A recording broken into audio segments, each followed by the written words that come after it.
This guy, Roberts, and his bike. Yamaha put on the map. Here's an American going over and winning the World Championship on Yamaha. In 1983, Eddie Lawson, a young rider from California, joined Kenny Roberts on the Yamaha team. They put him on Yamaha there, teaming with Roberts. Roberts showed him the ropes, and then Lawson just took over. Eddie Lawson was known as the Eddie. He won 3 world championships and set the stage for a third American named Wayne Rainey. Checking out Lawson's bike is an example of the progression of Yamaha, and he developed that bike as something that Wayne Rainey then took on and won championships with.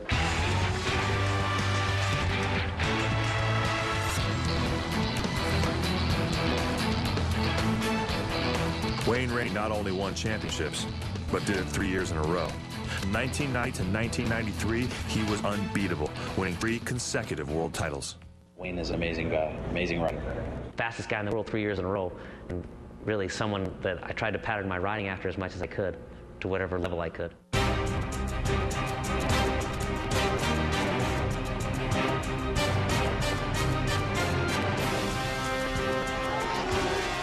Wayne Rainey rode a Yamaha race bike called the YZR500.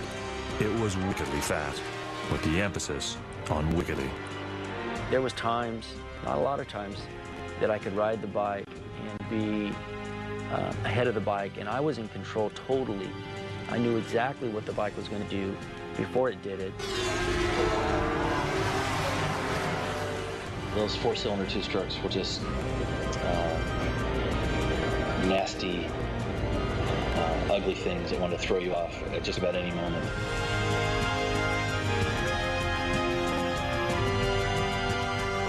In the early 1990s, Grand Prix bikes were notorious for being very unpredictable in how their engines delivered power. You could go from 90 horsepower to an instant 150 horsepower in the matter of, a few hundred feet. And that's where the thing exploded, and that's where they were the most difficult to ride. I got on Rainey's 500, and it wheelied out of turn 2 in 4th gear. It wheelied in 4th gear at well over 100 miles an hour. They could get away from you so easy because of that burst of horsepower. After one lap, I had to take a lap off. I was shaking so badly, and my hands were so pumped up. My eyes were a little bit bigger than that. I was completely freaked out by it.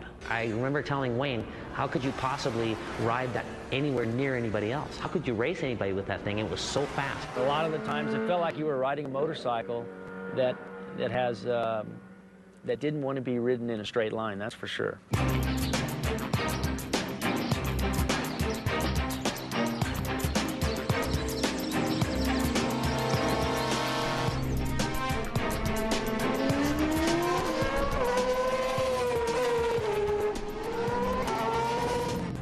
This is Wayne Rainey's favorite racetrack, the Laguna Seca Motor Speedway in Monterey, California. We're one of the top 10 road courses in the world, and because of its technicalities and because of its elevation changes.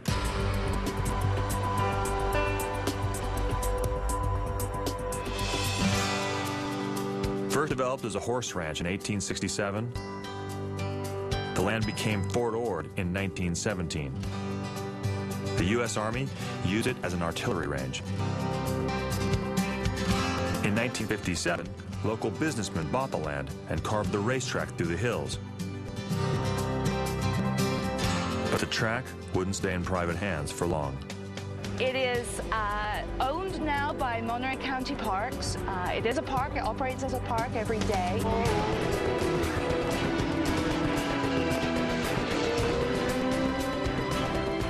A park that would become Wayne Rainey's backyard.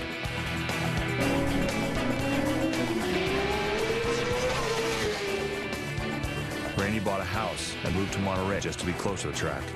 That's just one example of his passion for motorcycles.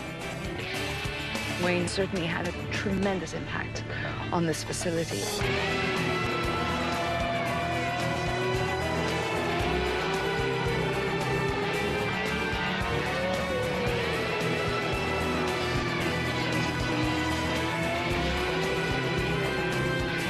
In the mid-90s, Grand Prix bikes were so fast, Laguna Seca was no longer considered a safe racetrack. Wayne Rainey convinced Yamaha to fund a total renovation of the track. Rainey is the man who brought international motorcycle racing back to Laguna Seca.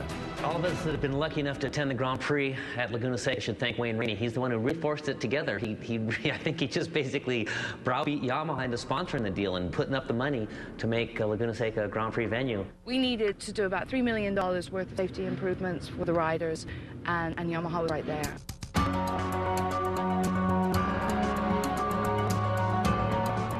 After months of renovations, Grand Prix racing returned to Laguna Seca in 2006. It is the only international race run in a county park. It's a day in a loud park, and people bring their blankets and their coolers, and they sit on the side of the hill and they watch racing, and it really is a family affair.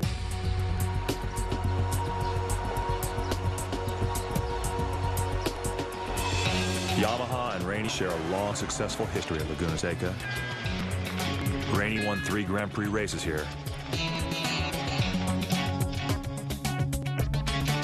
And after he retired, turn 9 was named Rainey Curve in his honor.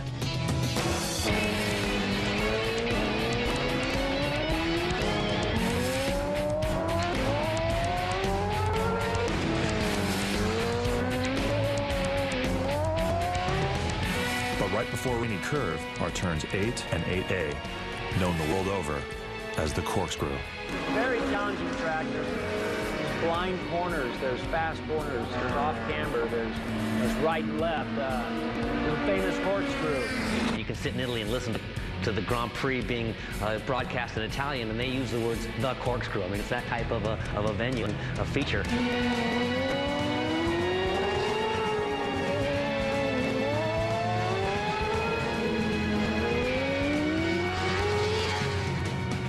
The corkscrew is one of the most difficult corners on any racetrack in the world. It is a blind left-hand turn, followed by an immediate sharp right, as the road drops 300 feet down a hill. You could actually get both wheels off the ground when you change direction, going down the corkscrew. The corkscrew is one of those things that every lap through it, I don't care how fast or how slow, it's always going to open your eyes and really make you take a big deep breath when you go off of it. Way different mindset going through there than anywhere else on the track.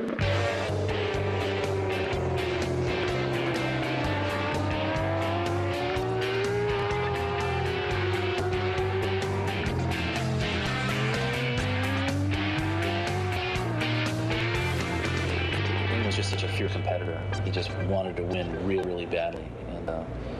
And so did Schwantz at the time, and that's why the two of those got into some pretty battles over the years. And I guess the problem I had was I was always trying to chase that guy Rainey through it. So maybe the front wheel was in the air, but it didn't really where I wanted it to be. It was the only way I could try and keep him in sight was if I wheelied all the way through it. Wayne Rainey and Kevin Schwantz are two of the heroes for younger generations of American motorcycle racers. We looked up to guys like Wayne and Kevin Schwantz, who had these incredible heated battles, plus they're Americans, you cheered for them. They were your heroes. Today, when professional riders tackle Laguna Seca, they always have a plan of attack for the corkscrew. But amazingly, when they built Laguna Seca, the corkscrew wasn't planned at all. It just happened one day at lunch. All the blueprints were actually drawn up at the end of the day. So after the bulldozers and everything had gone out there and carved their way through, then they decided how the track was going to look. The corkscrew happened that way. We got to the top of the hill. The construction boss said, "I'm going to lunch. Get down this hill any way you can. The pavers are right behind you." Hence the most famous turn in the world, the corkscrew.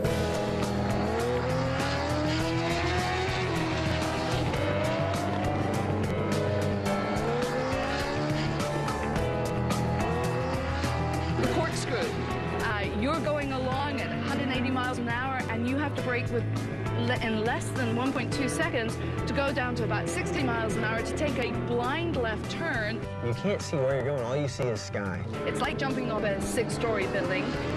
You leave your stomach somewhere back on turn 6 and collect it the next time around. The whole time you're white-knuckling. You're scared, and you go, "Oh, God, I'm coming into Rainey Curve."